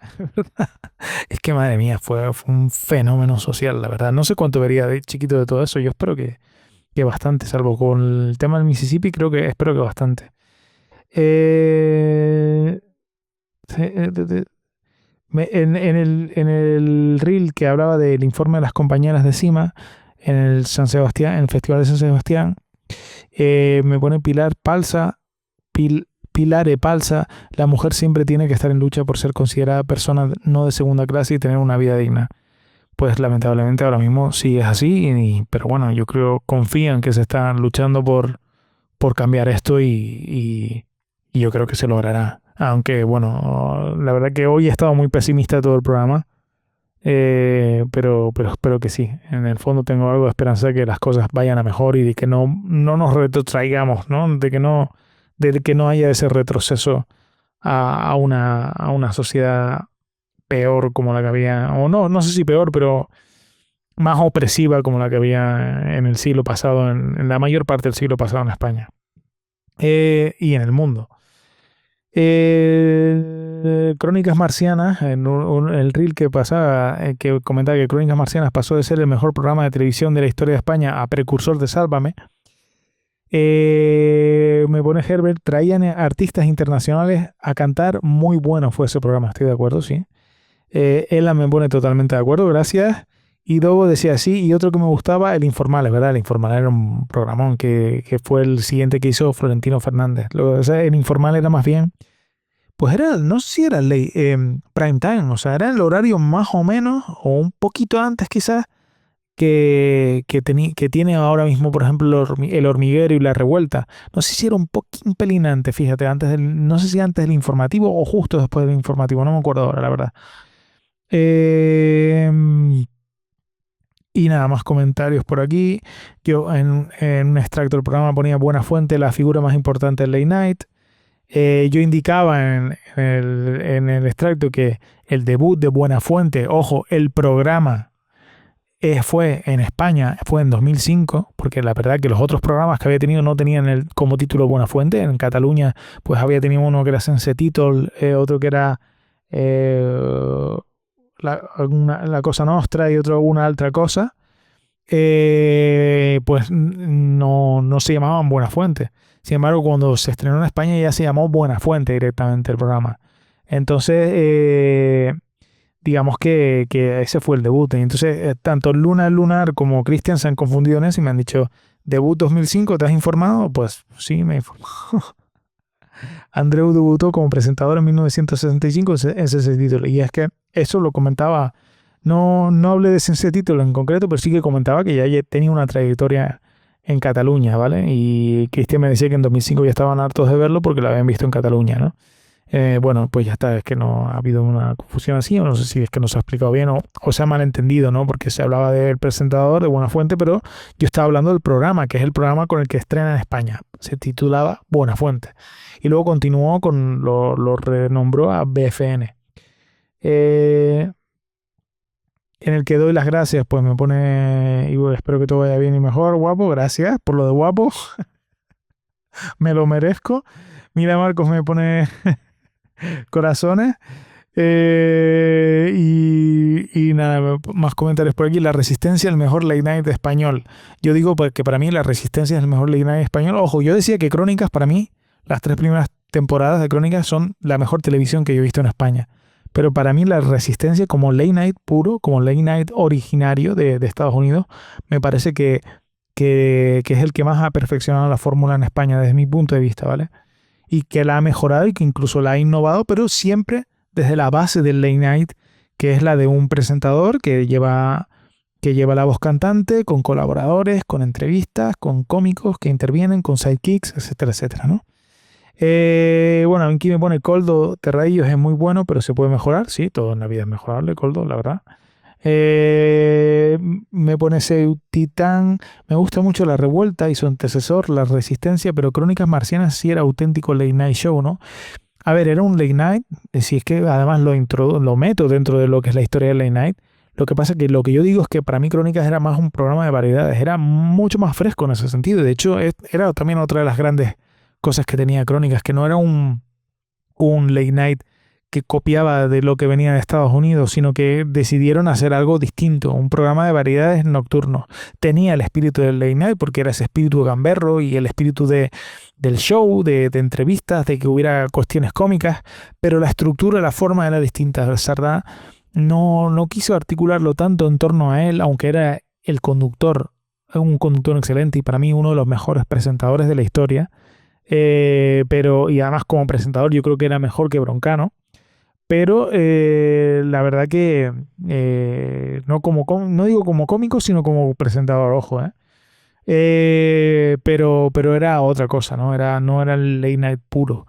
Me pone Estefanía Pareja, a mí me flipa, pero el mejor de la historia de España no, y yo le comento que bueno, para mí sí, pero entiendo que es una opinión muy personal, y ella me llega a comentar, creo que para ella era Buenafuente, ¿no?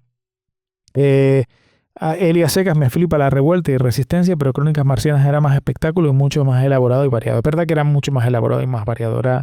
Era un programa, técnicamente, Crónicas Marcianas era un programa que yo creo que difícilmente se va a volver a repetir, porque era una cuestión de muchos quilates, era una época en la que la televisión se pagaba mucho, que había muchos presupuestos, vaya hostia, le acabo de dar a la cámara.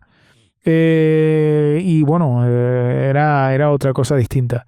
Yo creo que hoy en día, además con la tecnología ha cambiado, quieras que no, y es otra cosa. Pero bueno, en fin. Hay más comentarios por aquí en el que pongo David Broncano es el maestro del caos, porque él decía que era un maestro del caos en el que cogía todos los elementos que pasaban y se aprovechaba de ellos, ¿no? Y me pone Gillespie, es que es un late. Es decir, un late mucho más gamberro y experimental en las bromas que va tras el late en prime time, cosa que fue en su momento cuando iba antes Buenafuente hasta que pasó a prime time y también funcionó. Sí, estoy de acuerdo, Gillespie, de verdad, es que, a ver, es que él creo que lo comentó un poco en el programa, ¿no? El late night no es exactamente en prime time, pero el late night normalmente en Estados Unidos suele ser a determinada hora, creo que era entre las 10:30, 11 y pico, que es el Tonight Show, el clásico, ¿no? O en otros programas serán otros, ¿no? Bueno, el programa de David Letterman, por ejemplo, o el Tonight Show que lo tenía Jay Leno, que luego ahora creo siempre se me olvida, creo que era Jimmy Fallon el que lo tenía, Jimmy Kimmel también está un poco en ese horario, y luego está lo que es el Late, que es el más tarde, ¿no? Y que era donde, por ejemplo, empezó Conan O'Brien y donde creo que está ahora Seth Meyers, si no me equivoco, Seth Meyers. Y bueno, pues es verdad que que La Resistencia era más bien un late late y que Buenafuente cuando estaba en Movistar pues era un late más cercano al prime time. Pero no era prime time, ¿eh? Prime time es lo que vendría siendo El Hormiguero y lo que viene siendo la Resistencia ahora. Y bueno, sí, es verdad que es más experimental y etcétera y que va un poquito más allá. Juanito Zapatero me pone, estoy de acuerdo, me recuerda un poco a Crónicas Marcianas. Sí, es que tiene ese espíritu, ¿no? Que tenía Crónicas de que todo podía pasar y de que había un jaleo de la hostia. Y a lo mejor ya no es una época de zapping, pero si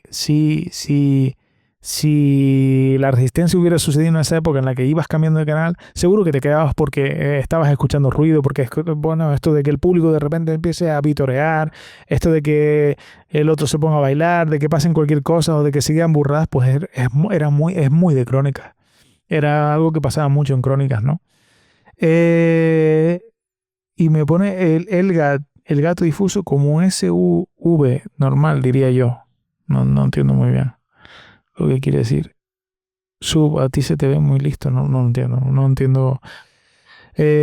entiendo muy bien la cuestión aquí. Francisco Soler, no puedo estar más de acuerdo. Gracias, Francisco, me alegro. Y desde Monse García, desde siempre el programa de Broncano ha sido así. Los que seguimos hace años es lo que nos gusta, nunca es predecible, es verdad, es que es así. Verify me pone bien visto. User no sé qué, porque a veces usan estos usuarios me pone el mejor. Ana María Serrano me pone Broncano es el mejor comunicador, mira. Pilar Ortega Grande, Broncano y programa diferente. Daedalus, como dices, la entrevista es lo más aburrido. ¿Por qué crees que todos esos programas traen invitados? ¿No serían más vistos si no los trajeran? Bueno, es una cuestión de promoción, ¿vale?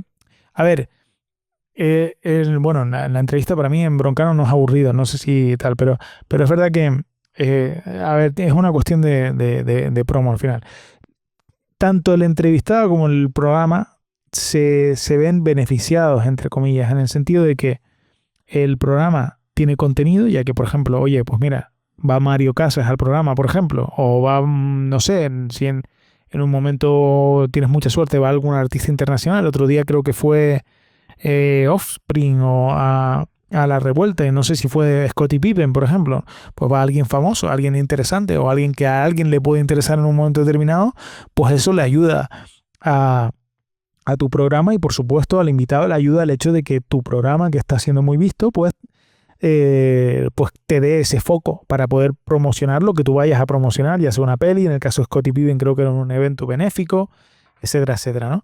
Pero bueno, es eso un poco la cuestión. Lo que sí es verdad es que suele ser aburrido y si no consigues enfocarlo de una manera entretenida puede llegar a ser muy, muy aburrido. A mí, por ejemplo, es lo que digo, y a mí me parece que Buenafuente no es que lo hiciera mal, pero eran entrevistas mucho más estandarizadas. Eva H. tampoco me gustaba mucho cómo hacía las entrevistas, pero por ejemplo a mí Sardá me encantaba cómo hacía las entrevistas. Pepe Navarro tampoco, a veces sí, a veces hacía cosas interesantes, pero más bien porque sacaba al invitado de contexto. Me acuerdo, por ejemplo, que Alex de la Iglesia en un momento dado cogen y llaman, fue a presentar la película de Perdita Durango y en un momento dado llamaron a Perdita Durango en la cárcel, ¿sabes? No sé cómo demonios hicieron eso, pero claro, buscaba un poco ese elemento de sorpresa y de morbo, pero no era un entrevistador tampoco increíblemente bueno, aunque era periodista, ¿no? No, bueno, a lo mejor ahora mismo si me escuchara se enfadaría, pero no. Lo que me refiero es que en ese contexto, no digo que no fuera buen entrevistador. Y sin embargo a mí lo que me parece que con Broncano es que me parece la hostia la forma en la que saca jugo a eso, ¿no? Porque realmente ves al famoso, al que quieres ver, en un contexto que no es el habitual y yo creo que eso para mí vende mejor que si directamente te fuera a vender las bondades de su película con el discurso hiper preparado en 500 entrevistas y que ha soltado 20 veces, ¿no? Que si lo has visto en 2 o 3 sitios ya le has visto soltar el discurso igual.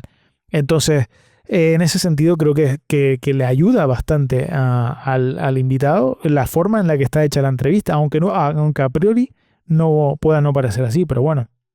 Nada, Coldote Radios también pone aquí, grande Broncano, y Logandex 03 me pone estupendísimos análisis que hace y muchas gracias Logan, de verdad, te lo agradezco muchísimo.